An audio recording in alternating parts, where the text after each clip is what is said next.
Hey everyone, it's John Heath here again for Milton Rose Learning with another Let's Learn video on the poem My Last Duchess by Robert Browning. So this one's a pretty grim one, but let's have some fun while we're doing it. So we're going to look at some of the key context underpinning this poem if you want to get the really high marks and just to flesh out your understanding of how it was written and why. Then it's a dramatic monologue, so it's one massive kind of almost stanza, so we're going to have a read of that. And then we will finish by giving you some really good anchor annotations which start off your note taking in your anthology. Okay then, so let's dive in.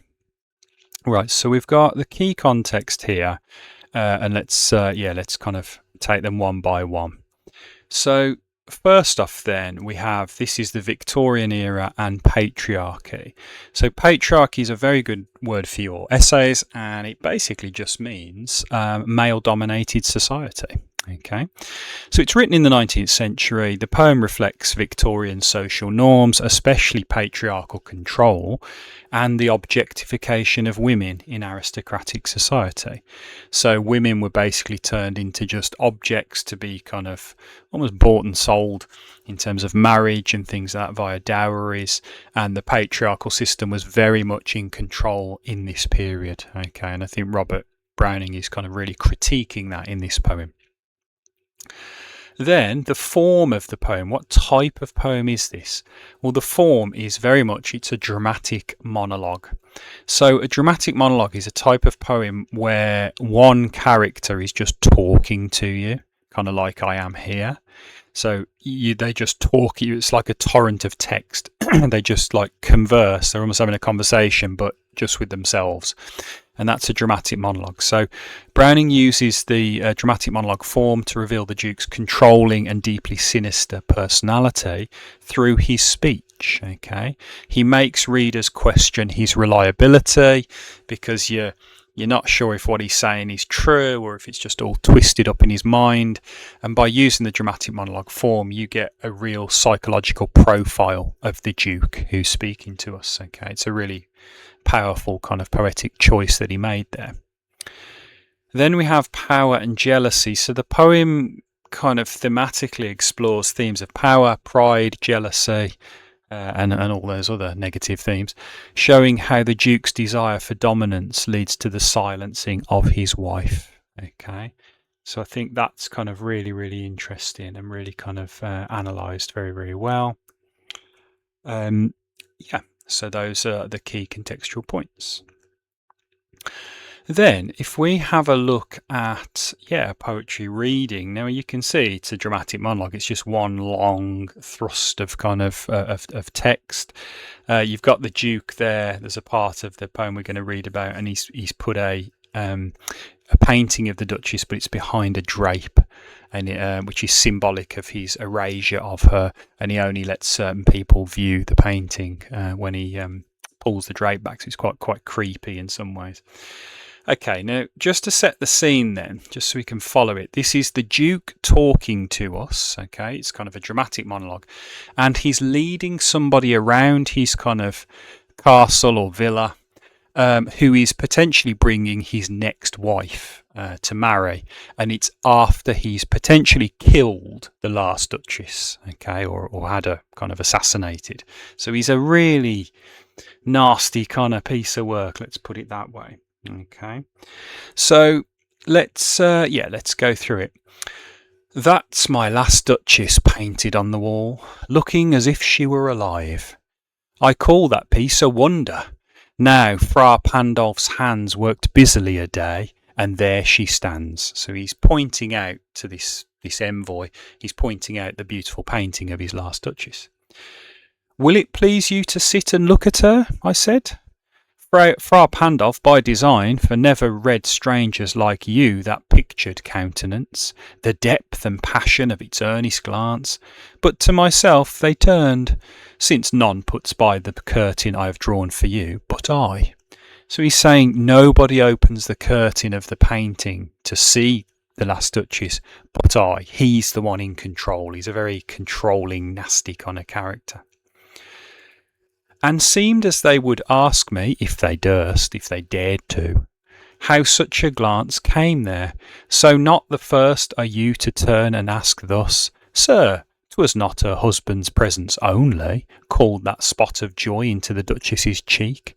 Perhaps Fra Pandolf chanced to say, her mantle laps over my lady's wrist too much, or paint must never hope to reproduce the faint half flush that dies along her throat. Foreshadowing there. He's talking about like her in the painting, her and in real life, her throat, when she got excited, it would kind of like go a little bit red. It would kind of brighten up. But when it dies along her throat, that's a foreshadow of her death. Such stuff was courtesy, she thought, and cause enough for calling up that spot of joy. She had a heart, how shall I say, too soon made glad, too easily impressed. She liked whatever she looked on, and her looks went everywhere. So he's obviously not happy that she's kind of engaging with other people, maybe other men. He's quite paranoid. Sir, 'twas all one. My favour at her breast, the dropping of the daylight in the west, the bough of cherries some officious fool broke in the orchard for her, the white mule she rode with round the terrace, all and each would draw from her alike the approving speech or blush at least. So she's very happy-go-lucky and she loved kind of life effectively, but he really didn't like her being so kind of effusive and happy. She thanked men, good, but thanked somehow, I know not how, as if she ranked my gift of a 900-years-old name with anybody's gift. So he's very posh, he's a duke, isn't he? And he said, I gave her a really posh name, but she never seemed to love that, and he's obviously very annoyed with that. Who'd stoop to blame this sort of trifling, even had you skill in speech, which I have not, to make your will quite clear to such a one, and say, just this or that in you disgusts me. A very powerful language. Here you miss or there exceed the mark, and if she let herself be lessoned so, nor plainly set her wits to yours, forsooth, and made excuse, even then would be some stooping, and I choose never to stoop. He's saying I'm not coming down to her level, basically. Oh, sir, she smiled, no doubt, whenever I passed her, but who passed without much the same smile? This grew. I gave commands, then all smiles stopped together. That's the critical line. He's basically called somebody to kill her. Okay, he gave commands and then all smiles stopped together because she's dead, obviously. There she stands as if alive. Will it please you rise? We'll meet the company below then. I repeat, the Count, your master's known munificence, is ample warrant that no just pretence of mine for dowry will be disallowed. So he's talking about marrying somebody else now. Though his fair daughter's self, as I avowed, as starting is my object. Nay, we'll go together down, sir. Notice Neptune, though, taming a seahorse, thought a rarity. So he points out another kind of sculpture here, which Claus of Innsbruck cast in bronze for me. So he talks about the potential murder of the last Duchess, and then he just goes, because he's a megalomaniac, he just then starts talking about some other nice sculpture that he's got. He's a very, very repulsive kind of man. Okay, so let's get some of the best annotations in here then. So first off, the opening lines. That's my last Duchess painted on the wall, looking as if she were alive.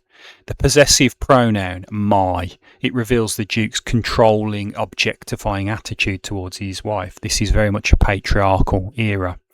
The ambiguity, she's reduced to an artwork, not remembered as a person, she's just objectified or commodified, turned into a work of art. The character of the Duchess is very interesting as well. 'Twas not her husband's presence only that called that spot of joy into the Duchess's cheek. So the spot of joy suggests her emotional warmth and natural friendliness, which is really quite beautiful, quite nice. She seemed to be a lovely woman. But the Duke's jealousy, he resents that she smiled at other people as she did at him, showing he's very insecure and his arrogance. He's like, how dare you smile at other people? You know, you should save the smiles for me. So he's extremely possessive, as we know. You get real insight into the Duke's kind of psychology there. And then the Duke's power and pride, I gave commands, then all smiles stopped together. It's a euphemism, which means that's a nice way of saying something horrible. So when he says he gave commands, he basically told someone to murder her, but he doesn't say that. He shrouds it in language in a euphemism. Chillingly vague, and it implies that he had her assassinated or killed. Also, it shows the power imbalance here. He had massive authority and she had no agency. She had no freedom to escape this. Okay, so there's a massive power imbalance there in terms of patriarchy. And then the ending and the control of this. Notice Neptune, though, taming a seahorse, thought a rarity. So he's pointing out a statue or a sculpture of Neptune there. The symbolism, Neptune dominates the fragile seahorse in kind of Greek mythology or kind of ancient mythology, reflecting the Duke's desire to control women. I think that's quite subtle, but it is there. And there's objectification here again. It's just art and statues. Women are, and these kind of issues are possessions to him. He only cares about possessions, not actually about human beings like the Duchess. Okay. So a bit of a slightly repulsive kind of figure there, to be honest, but really, really interesting and a beautifully wrought kind of poem there. So hopefully that's given you a good launching pad now to dive into the to the poem and study it at school. Don't forget to hit the like, subscribe, tap the bell icon so you never miss another Let's Learn video again. And if there's anything that you want to discuss, please do pop it in the comments and we'll always pick it up on YouTube. So it just remains to say, hopefully you've enjoyed that. I know it's been a bit of a kind of misery trip in some ways, but a really beautiful poem. Hopefully you've enjoyed it. Take care and we'll see you soon.